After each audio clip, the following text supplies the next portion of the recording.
Assalamualaikum warahmatullahi wabarakatuh. Perkenalkan, nama saya Herawati Sasmita, kelas 3E, Fakultas Teknik, Prodi Teknik Sipil dengan NIM 2022 D1 B157 Universitas Muhammadiyah Mataram. Pada kesempatan kali ini saya akan mempresentasikan materi yang pertama, yaitu tentang Undang-Undang Jasa Konstruksi. Baik, langsung saja. Jasa konstruksi adalah layanan jasa konstelasi konstruksi atau pekerjaan konstruksi. Sektor jasa konstruksi merupakan kegiatan masyarakat untuk mewujudkan bangunan yang berfungsi sebagai pendukung prasarana aktivitas ekonomi kemasyarakatan guna menunjang terwujudnya tujuan pembangunan nasional. Jasa konstruksi diatur dengan undang-undang tersendiri dan harus menyesuaikan dengan perkembangan zaman. Undang-undang Jasa Konstruksi terbaru saat ini adalah Undang-Undang Nomor 2 Tahun 2017 tentang Jasa Konstruksi. Undang-Undang Nomor 2 Tahun 2017 tentang Jasa Konstruksi mencabut Undang-Undang Nomor 18 Tahun 1999 tentang Jasa Konstruksi karena belum dapat memenuhi tuntutan kebutuhan tata kelola yang baik dan dinamika perkembangan penyelenggaraan jasa konstruksi. Undang-Undang tentang jasa konstruksi di tahun 2017 disahkan oleh Presiden Joko Widodo pada tanggal 12 Januari 2017. Undang-Undang Nomor 2 Tahun 2017 diundangkan oleh Yasona Haji Lauli Menukman RI pada Lembaran Negara Republik Indonesia tahun 2017 nomor 11.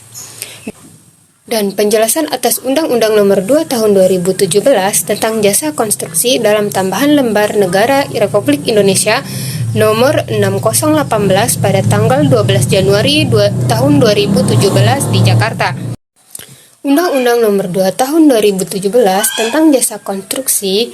Status Undang-Undang Nomor 2 Tahun 2017 tentang Jasa Konstruksi mencabut Undang-Undang Nomor 18 Tahun 1999 tentang Jasa Konstruksi, meliputi pertimbangan latar belakang terbitnya Undang-Undang Nomor 2 Tahun 2017 tentang Jasa Konstruksi, yaitu A. Bahwa pembangunan nasional bertujuan untuk mewujudkan masyarakat adil dan makmur yang berdasarkan Pancasila dan Undang-Undang Dasar Negara Republik Indonesia tahun 1945.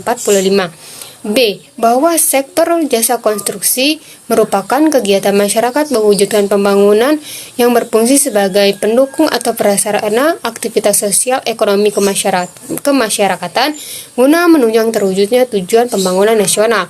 C.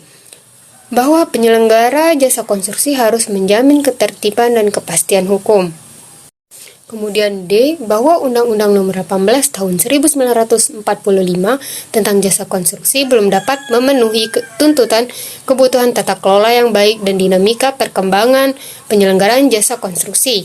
Bahwa berdasarkan pertimbangan sebagaimana dimaksud dalam huruf A, huruf B, huruf C, dan huruf D, perlu membentuk Undang-Undang Jasa Konstruksi. Dasar hukum. Landasan hukum Undang-Undang Nomor 2 Tahun 2017 tentang Jasa Konstruksi adalah Pasal 20 dan Pasal 21 Undang-Undang Dasar Negara Republik Indonesia 1945. Penjelasan umum Undang-Undang tentang Jasa Konstruksi.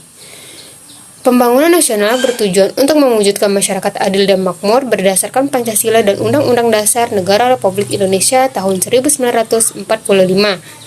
Sesuai dengan tujuan pembangunan tersebut, maka kegiatan pembangunan baik fisik maupun non-fisik memiliki peranan yang penting bagi kesejahteraan masyarakat. Sektor jasa konstruksi merupakan kegiatan masyarakat dalam mewujudkan bangunan yang berfungsi sebagai pendukung atau prasarana aktivitas sosial ekonomi kemasyarakatan dan menunjang terwujudnya tujuan pembangunan nasional.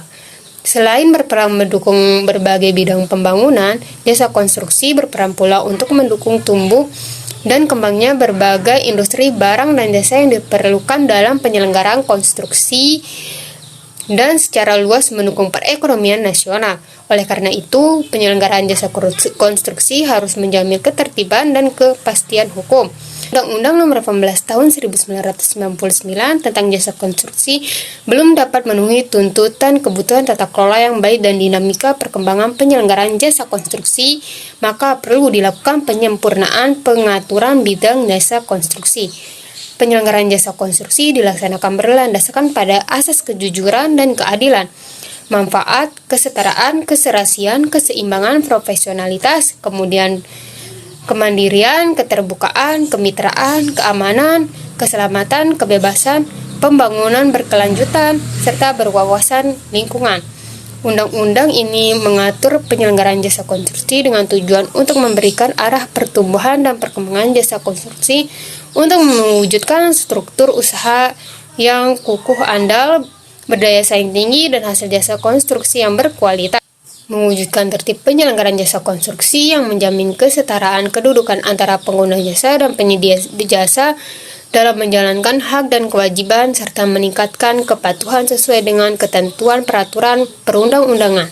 Mewujudkan peningkatan partisipasi masyarakat di bidang jasa konstruksi, menata sistem jasa konstruksi yang mampu mewujudkan keselamatan publik dan menciptakan kenyamanan lingkungan terbangun, menjamin tata kelola penyelenggaraan jasa konstruksi yang baik, dan menciptakan integrasi nilai tambah dari seluruh tahapan penyelenggaraan jasa konstruksi. Baik, selanjutnya lanjut ke materi yang kedua, yaitu 5M dalam manajemen.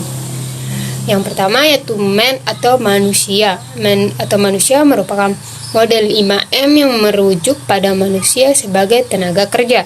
Yang kedua, machines atau mesin.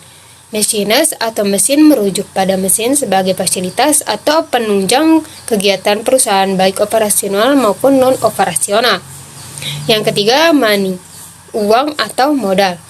Uang dalam hal ini adalah merujuk pada uang sebagai modal untuk membiayai seluruh kegiatan perusahaan. Kemudian yang keempat yaitu metode atau prosedur, yang merujuk pada metode atau prosedur sebagai panduan pelaksana kegiatan perusahaan. Dan yang terakhir atau yang kelima, material atau bahan baku. Bahan baku yakni merujuk pada bahan baku sebagai unsur utama untuk diolah sampai menjadi produk akhir untuk diserahkan pada konsumen. Selanjutnya materi yang ketiga yaitu RAB atau rencana anggaran biaya. Manfaat RAB yaitu yang pertama dapat memperbaiki pembiayaan, yang kedua mengefektifkan waktu, yang ketiga mempermudah proses evaluasi, dan yang keempat mempermudah kebijakan. Kemudian tujuan dan waktu penggunaan anggaran, yang pertama daftar kebutuhan, yang kedua membuat estimasi, yang ketiga riset harga, dan yang keempat proses rekapitulasi dan evaluasi. Berikut akan saya tampilkan contoh rencana anggaran biaya. Baik, ini contoh rencana anggaran biaya, yaitu uraian pekerjaannya meliputi pekerjaan persiapan, pekerjaan pondasi, pekerjaan beton, pekerjaan pasangan bata dinding, pekerjaan dinding rolling atap, pekerjaan pelafon lantai 1, pekerjaan keramik lantai dan dinding, pekerjaan kusen pintu dan jendela, pekerjaan pengecatan dinding dan plafon, pekerjaan instalasi listrik, pekerjaan instalasi air bersih dan air kotor, pekerjaan septic tank dan sumur resapan, dan pekerjaan yang lain-lain. Cara perhitungannya yaitu, kemudian contoh perhitungannya yaitu pengukuran dan pemasangan bauflang kayu, harga satuannya yaitu Rp30.200, jumlahnya itu 1, jumlah dikali harga satuan, maka hasilnya Rp883.350 jumlah harganya. Kemudian setelah menghitung jumlah harga keseluruhannya, selanjutnya dihitung totalnya yaitu Rp109.841.615. Jadi harga totalnya yaitu segini. Baik, sekian presentasi dari saya, kurang dan lebihnya mohon dimaafkan. Wassalamualaikum warahmatullahi wabarakatuh.